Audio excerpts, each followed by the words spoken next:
Akhona ama-rumors and clearish. Siyathandana? Okay, niyathandana niyanoma ama-rumors? It's all about Fethu. This is Yano from Yano Lyrics, nani niyazi. Bese ama-superstar lana, sike Playhouse eDubani. Kade bezo-support uSisi, yabo indaba zama-love tone, niyaphila? Ngiyaphila bhuti wami wena. Ngiyaphila nami. Fethu uyaphila bafo? Ngiyaphila mfowami uGrand. Ngimnandi kakhulu. Ngifuna nichazele ukuthi kubaleka kangakanani ukusupportana as ama-artist since benizo-supporta uSisi la. Ukusupportana as ama-artist kuyakhulisana. Kuyakhulisana mfethu mina imibuzo kumele uqale ungihlalise phansi ungibuze ungibeli Ngathi exam kanje. slowly lezo zinto lezo slowly nanje. So nabafungathini kubaleka ngani ukusupportana as ama-artist? It's important, my bro, because at the end of the day, Mfethu, you are not the whole package you are. You need to learn something from another person.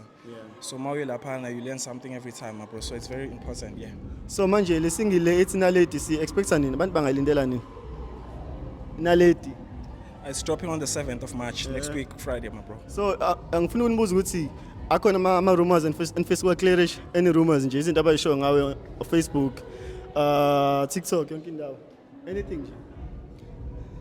Bathini ngawe ama-rumors nje? Siyathandana? Okay, niyathandana niyanoma ama-rumors? Siyathandana. Qala yini ama-rumors? Izinto abayikhulumayo.